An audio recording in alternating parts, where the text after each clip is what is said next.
This lecture is the second part dealing with the imprecatory petitions within the Lament Psalms. Now, in part one, we talked about understanding what the imprecations were given their original context. And so we spoke about 5 different contexts: that of the literary context of the petitions within the lament genre. Secondly, we talked about the context of the communication event of prayer. And third context is that of the covenant obligations and expectations. And a fourth context is a situational context as portrayed in the specific Psalms themselves. And then the fifth context that we talked about is that of the canonical context of these lament Psalms being included in the book of Psalms. And we talked about how reading the imprecations within those contexts gives an understanding of how to better interpret the imprecatory petitions.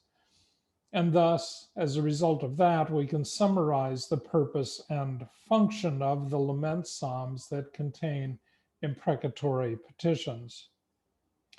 And I think that the purpose and function can be summarized in 7 ways, realizing that each particular psalm may emphasize a different purpose to differing degrees, but that all 7 functions really do encapsulate the main reasons and motivations behind the petitions that request harm to come upon the enemies.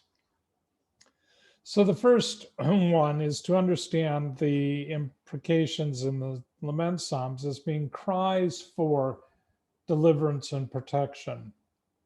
The individual lament psalms are filled with language of deliverance, of salvation, of God rescuing, of God protecting, and it uses metaphors of God being the psalmist's rock, refuge, fortress.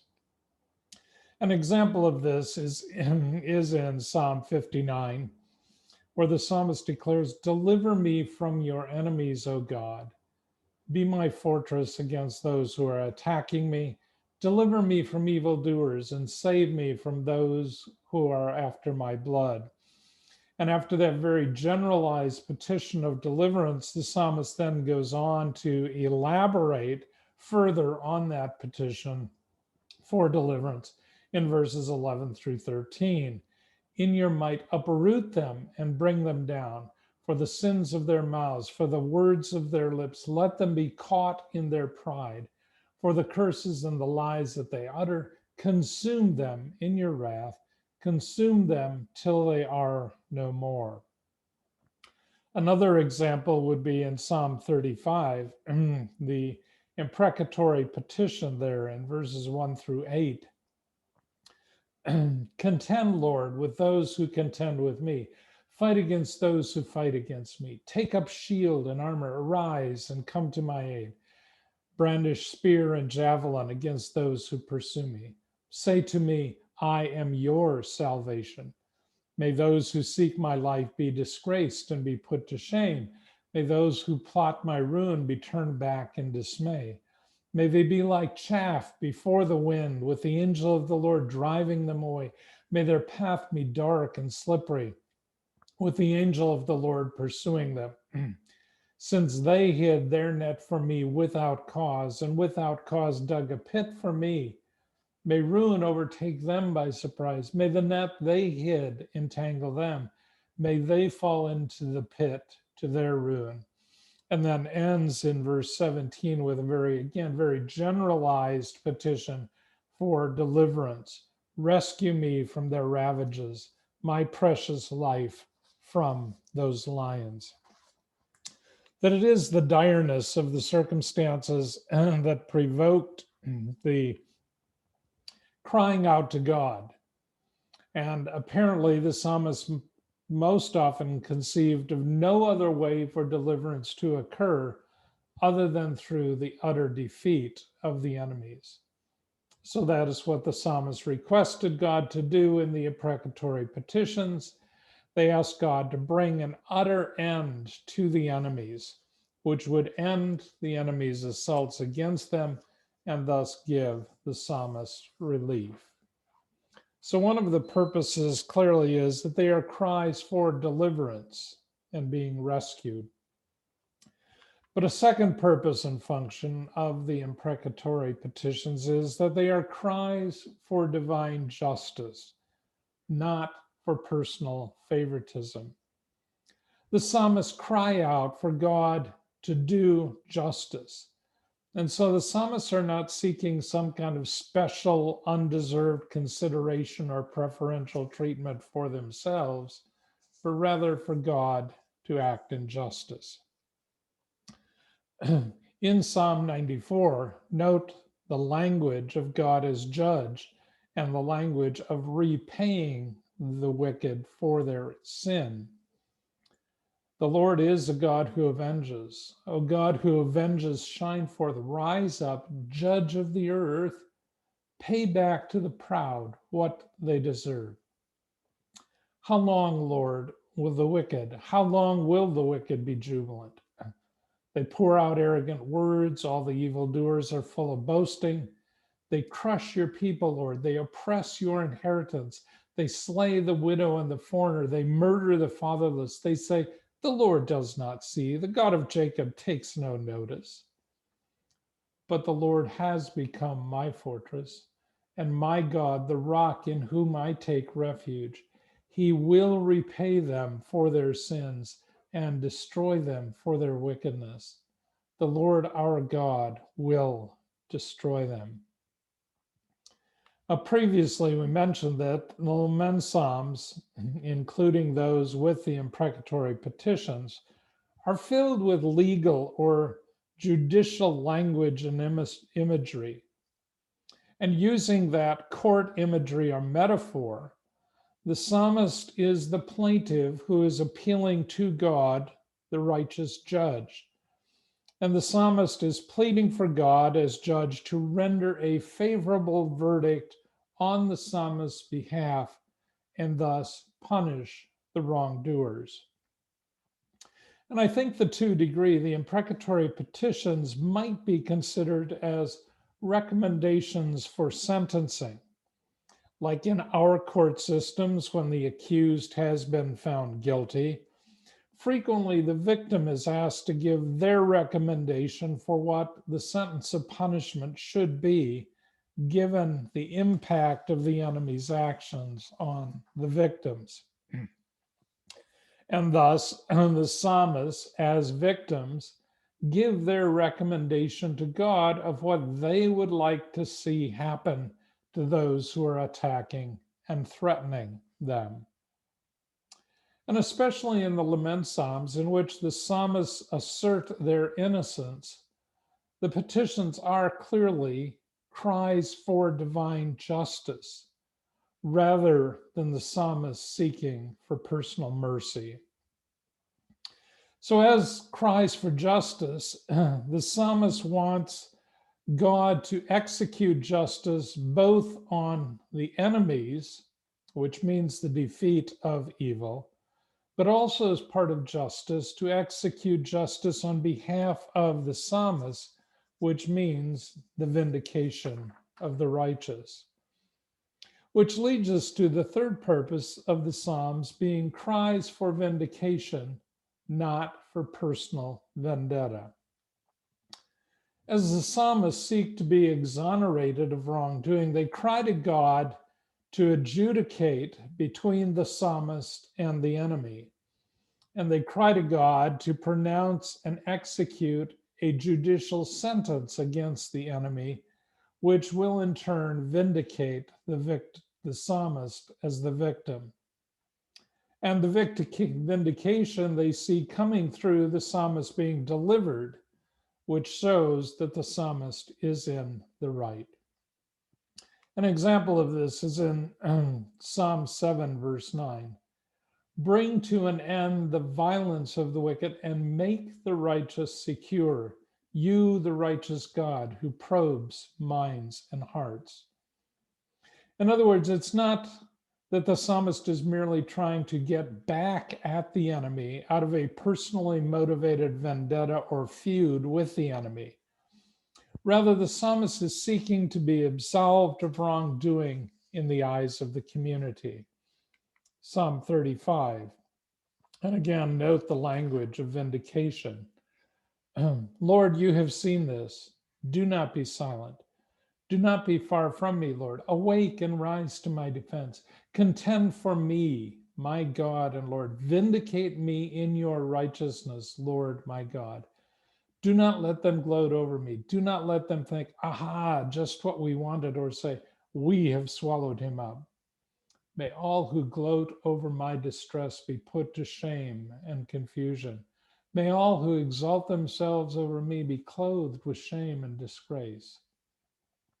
May those who delight in my vindication shout for joy and gladness. May they always say, the Lord is exalted, who delights in the well-being of his servant. That they are cries for vindication and not for personal vendetta. But a fourth purpose is that they are cries for divine vengeance or retribution and not for personal revenge. Through their actions, the enemies have violated the covenant relationship with God, as well as transgressed against other humans as to how they should be treated based on the covenant. So it's not just that the psalmist has been personally wronged. The wicked are not only mistreating the psalmist, but they are doing similar things to others. It is the enemy's characteristic actions toward everyone.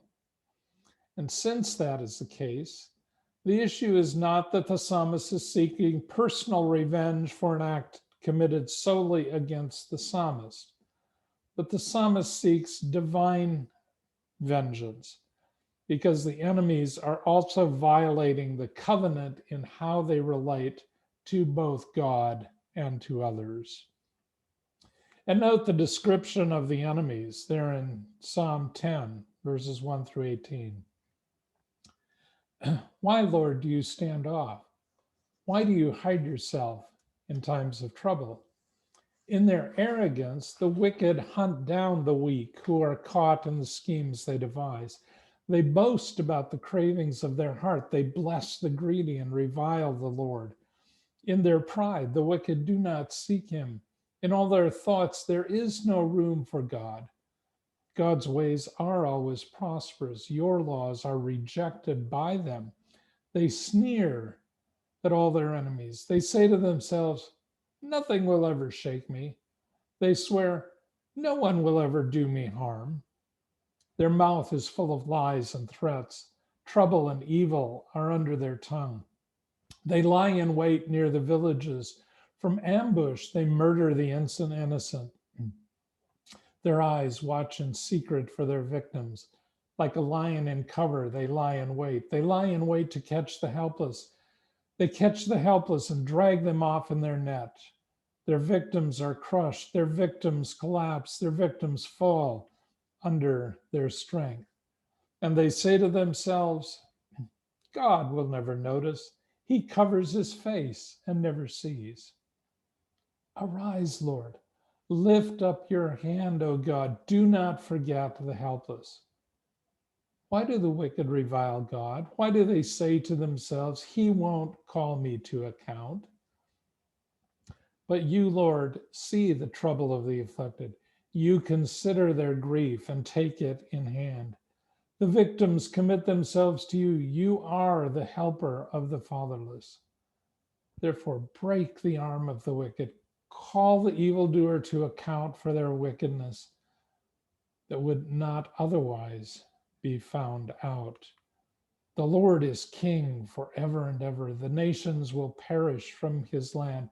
You, Lord, hear the desire of the afflicted. You encourage them and you listen to their cry, defending the fatherless and the oppressed, so that mere earthly mortals will never again strike terror. That clearly the psalmists are calling for God to act in judgment, in a sense of vengeance and retribution, which is punishing the evildoers for the wrong and the criminal acts committed, again, both against God as well as punishing for the wrong and the injury committed against the psalmist and against others. A fifth purpose and function of these cries, which it exemplifies, is that they are expressions of righteous anger and abhorrence of sin, rather than being expressions of personal vindictiveness. Now, anger is clearly evident in these imprecatory petitions, but the anger is directed against the sin and against the ones who have committed it. In other words, a moral evil has occurred which elicits in the psalmist a response of anger against it. Hear the words of Psalm 5. For you are not a God who is pleased with wickedness. With you, evil people are not welcome.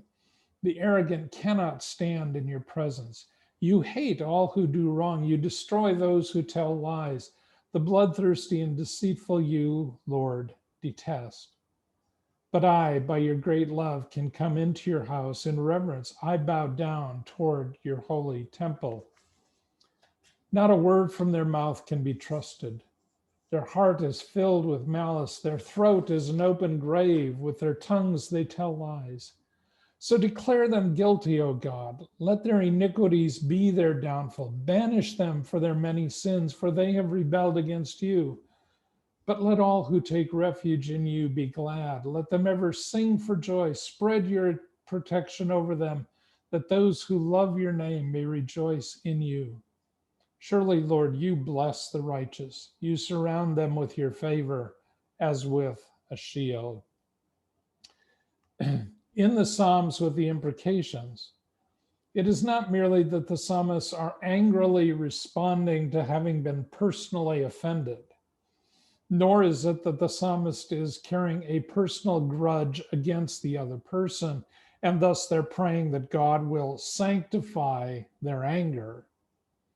No, the anger is evoked by sin and by disobedience to God, which has, in very dramatic and drastic ways, it has personally affected the psalmist. And thus, the vehemence of the petitions do reflect both the impact of the actions on the psalmist's life, which is graphically described in the complaint component of those lament psalms, but also the vehemence of the petitions reflect the psalmist empathizing with and reflecting the divine abhorrence of sin.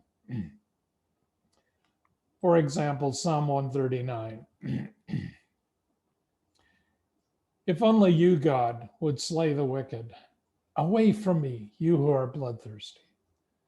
They speak of you with evil intent. Your adversaries misuse your name. Do I not hate those who hate you, Lord, and abhor those who are in rebellion against you? I have nothing but hatred for them. I count them my enemies. That because of the sinful character of the enemy's offenses, the psalmist's reaction is that of indignation. So in their prayers, the psalmists confront and oppose the evil and the injustice that is being perpetrated against them. And they do so with the knowledge that God is a righteous God who does not tolerate such injustice. So we see that these are really expressions of righteous anger or abhorrence of sin. But the counterpart to abhorrence of sin is a zeal for righteousness. And thus we see that these are expressions of zeal for righteousness, not for personal aggrandizement. That within the Lament Psalms containing the imprecatory petitions, there is a repeated emphasis on righteousness. Sometimes it's the righteousness of God. Sometimes it is the righteousness of God's judgment. Sometimes it is God protecting his righteous people, which includes the psalmist. But again, this emphasis on righteousness shows the zeal for righteousness that is there. Now, all of these kind of come together in Psalm 7, verses 6 through 11. Arise, Lord, in your anger. Rise up against the rage of my enemies. Awake, my God, decree justice. Let the assembled peoples gather around you while you sit enthroned over them on high. Let the Lord judge the peoples. Vindicate me, Lord, according to my righteousness, according to my integrity, O Most High. Bring to an end the violence of the wicked and make the righteous secure. You, righteous God, who probes minds and hearts, my shield is God Most High, who saves the upright in heart. God is a righteous judge, a judge who displays his wrath every day. The imprecations are an expression of zeal for righteousness. Kind of coupled with that, they are also expressions of zeal for God, not for personal recognition. That the psalmists view the activity of just deliverance by God as an action that should result in the recognition that God has done it. And thus others will know who God is. And also the zeal for God, that praise will come back upon God because of what he has done. A frequent expectation of the psalmist is that as God responds to the psalmist and delivers, that such will result in others recognizing that it is God who has done it. In fact, the psalmist's desire is for God to be recognized through what is being asked for, and not that the psalmist would be exalted. For example, in Psalm 59, in your might uproot them and bring them down, for the sins of their mouths, for the words of their lips, let them be caught in their pride. For the curses and the lies they utter, consume them in your wrath, consume them till they are no more. With the result, then it will be known to the ends of the earth that God rules over Jacob. The psalmists want God to receive the full credit for having delivered the psalmist and for having defeated the enemy. Again, Psalm 58, verses 10 and 11. And even though the imagery in verse 10 is a little unsettling to us, the intended response is that of recognition in verse 11. The righteous will be glad when they are avenged, when they dip their feet in the blood of the wicked. Then people will say, surely the righteous still are rewarded. Surely there is a God who judges the earth. Now, recognition of God is not only the end result when God delivers the individual, but such is even more applicable when God acts on behalf of the nation, his people, as evidenced in the community laments. In Psalm 83, the imprecatory petition against attacking the nation concludes with the purpose statement of why God should bring judgment against the foreign nations. God, do not remain silent. Do not turn a deaf ear. Do not stand aloof, O God. See how your enemies growl, how your foes rear their heads. With cunning, they conspire against your people. They plot against those you cherish. Come, they say, let us destroy them as a nation so that Israel's name is remembered no more. Make them like tumbleweed, my God, like chaff before the wind, as fire consumes the forest or a flame sets the mountains ablaze. So pursue them with your tempest and terrify them with your storm. Cover their faces with shame, Lord, so that they will seek your name. May they ever be ashamed and dismayed. May they perish in disgrace. Let them know that you, whose name is the Lord, that you alone are the most high over all the earth. But beyond mere recognition that God has done this, the psalmists desire that God be glorified and praised as a result of his actions. And the psalmists themselves will be an example of as such. They vow that they will give God thankful praise for having delivered them. But they want that praise to go beyond themselves. And thus they give their personal thankful praise, they give it publicly. They vow that they will express their praise in the midst of the congregation. For example, Psalm 109. Help me, Lord my God, save me according to your unfailing love. Let them know that it is your hand, that you, Lord, have done it. While they curse, may you bless. May those who attack me be put to shame. May your servant rejoice. May my accusers be clothed with disgrace and wrapped in shame as in a cloak.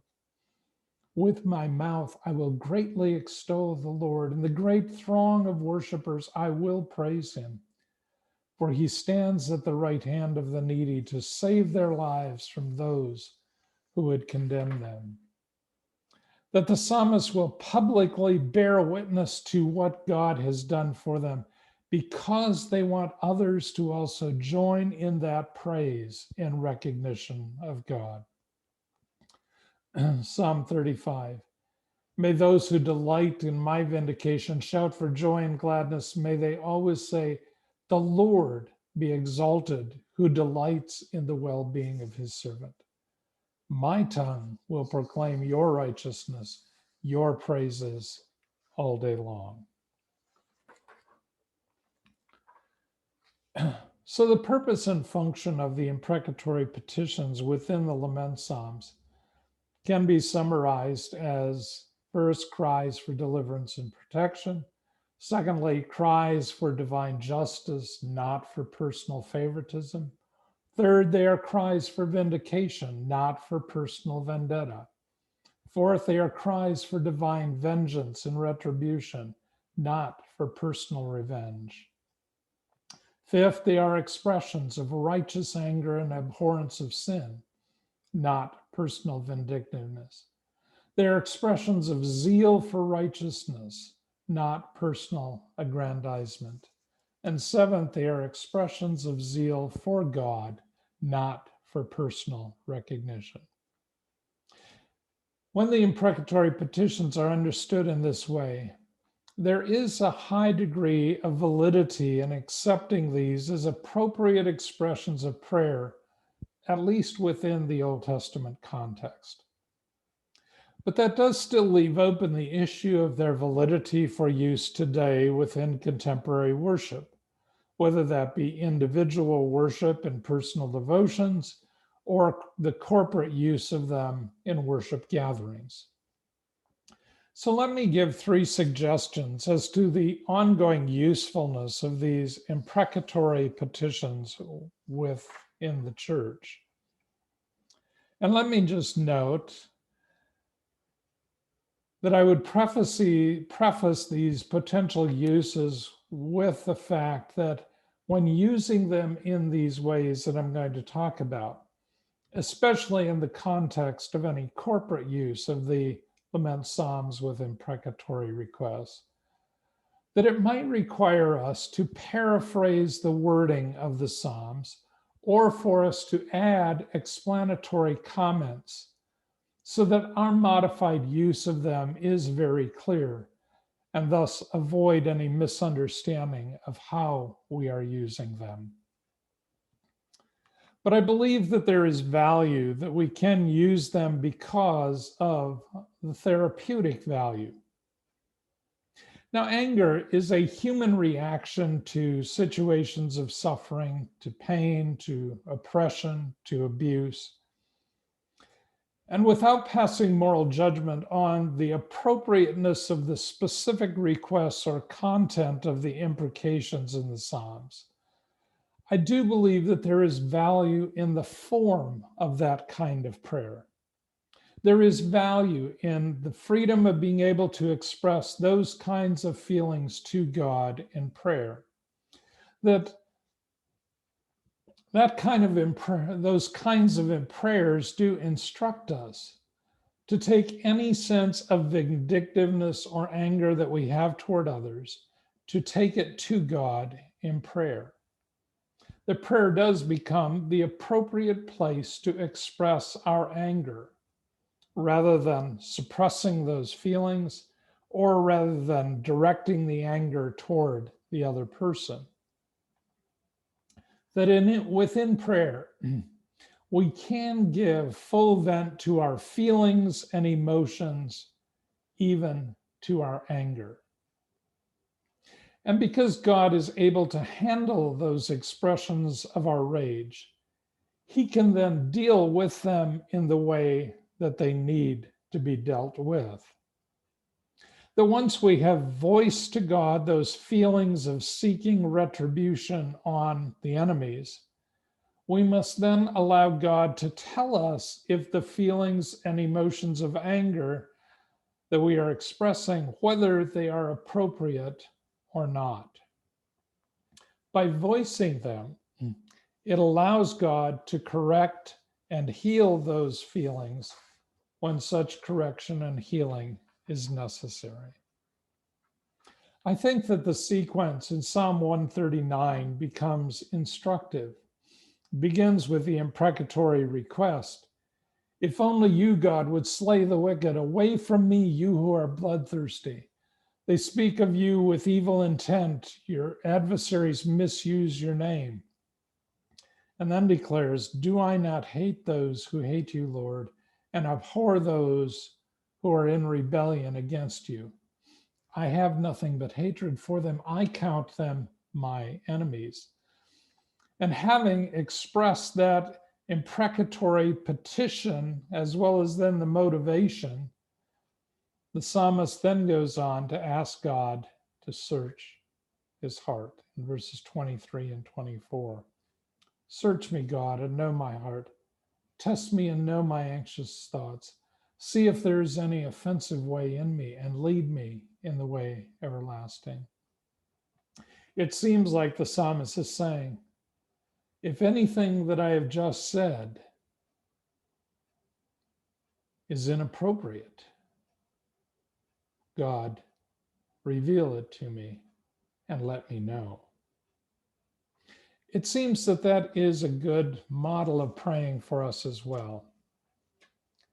That as we express to God in prayer the full range of our emotions and feelings and even our anger, we then allow God to examine those feelings along with examining our motives and intentions.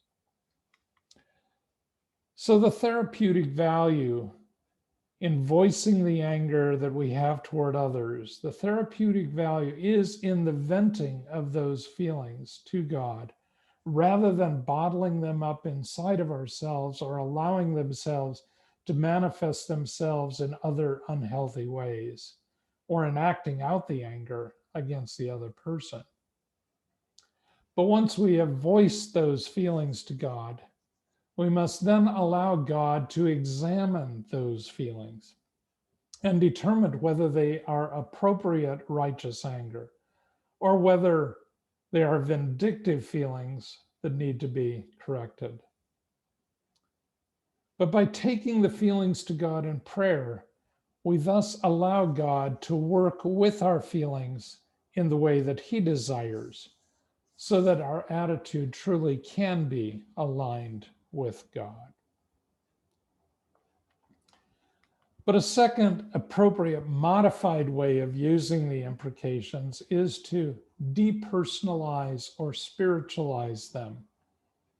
Rather than praying them against persons, we depersonalize them to pray against the more abstract sin or against the forces of evil.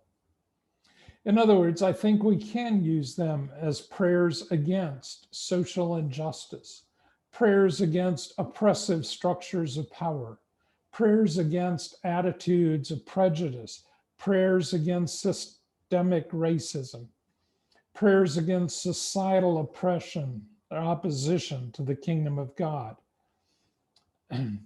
prayers against the kind of depersonalized sins of pornography or child abuse or sex trafficking. In other words, asking God to bring an end to those kinds of evils that are occurring in our world, but leaving it fully in God's hands as to how he will deal with the specific perpetrators of those sins. Or I think we can use the imprecations as prayers against the spiritual forces of darkness as part of spiritual warfare. As Paul talked about our spiritual warfare in Ephesians chapter 6, he said, "Put on the full armor of God so that you can take your stand against the devil's schemes. For our struggle is not against flesh and blood, but against the rulers, against the authorities, against the powers of this dark world, against the spiritual forces of evil in the heavenly realms. Therefore, put on the full armor of God and pray in the Spirit on all occasions with all kinds of prayers and requests." Now, by that latter, all kinds of prayers and requests, it seems that Paul was including imprecatory prayers.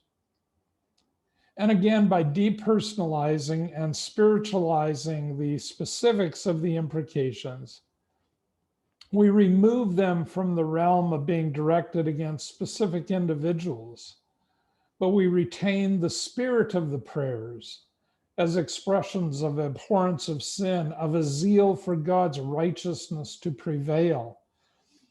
The spirit of the prayers as desires for God to bring down and to defeat the evil that is in the world. That the spirit, we retain the spirit of the prayer as a zeal for God to enact justice. So we can depersonalize and spiritualize them and pray them against either abstract sin or against the forces of evil. But a third way is that I think we can pray them at times against the enemies of God. Not praying them against personal enemies, but again, praying them against those who are the enemies of God. That if we are going to retain the specific individual nature of them being prayers against enemies, I do not believe that we should pray them against our personal enemies, but only against God's enemies. And I think that there are occasions where God's people are suffering unjustly, where God's people are experiencing persecution. And in those situations, such kinds of prayers against the oppressors might be appropriate, because God's people are suffering for Christ's sake, and the persecutors are God's enemies. I think we can all come up with examples within history when an imprecatory prayer might be appropriate. For example, against Hitler with the atrocities that he was committing. Or for example, praying against the leaders of ISIS as they persecute and as they even martyr Christians. So praying them against persons who are God's enemies may be appropriate at times. And we do realize that there are occasions, as in the original Psalms, when God's enemies and the persons or the psalmist's enemies are one and the same. But we must also be cautious, because those that we consider to be our personal enemies may not always be God's enemies.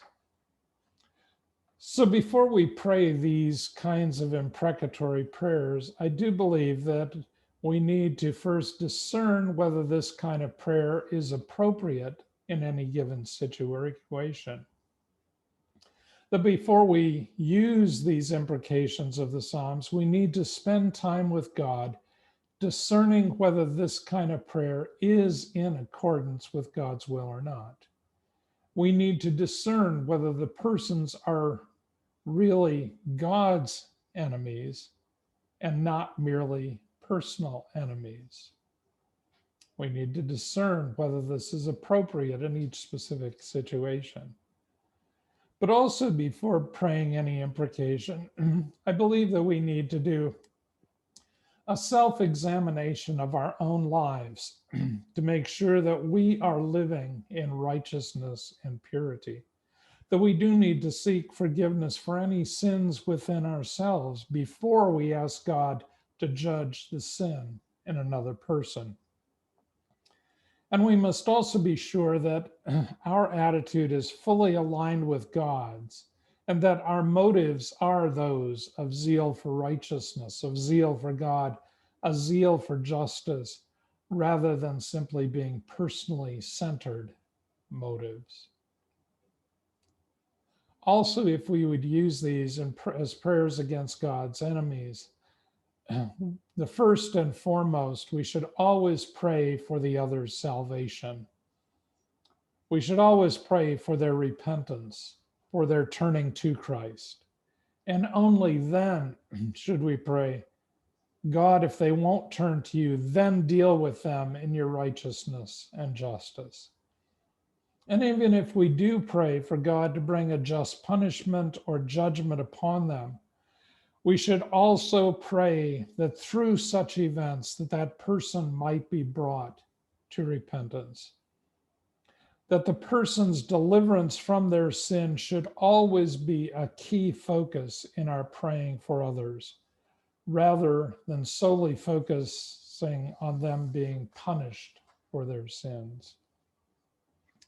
And also, when we use these imprecatory type petitions, like the psalmists themselves in the Psalms, we must always leave it in God's hands as to how he deals with the person and their situation. We must never take it upon ourselves to exact judgment or retribution. That is God's responsibility and prerogative, not ours. And also, given the New Testament teaching of rewards and punishments in the life to come, we have to realize that at times justice may not occur fully in this life. But we must be assured that God will ultimately establish justice. In the end, justice will prevail. In the end, the unrepentant will receive just payment for what they have done. In the end, the righteous will be duly rewarded, but that may not be in this lifetime. So there is value in the imprecatory petitions in the Lament Psalms for contemporary Christians. There is the therapeutic value as forms of prayer and taking these kind of feelings to God and allowing God to deal with them. There is value in being modified prayers against depersonalized sin and the spiritual forces of darkness. And there can be value in using them as prayers against God's enemies, with certain precautions being made before and as we pray them as such. Now, I know that my talks on the imprecations in the Psalms have not dealt with or resolved all of the issues and difficulties related to these texts, but hopefully, having looked at them within their original context, hopefully that has given a better understanding of these perplexing texts.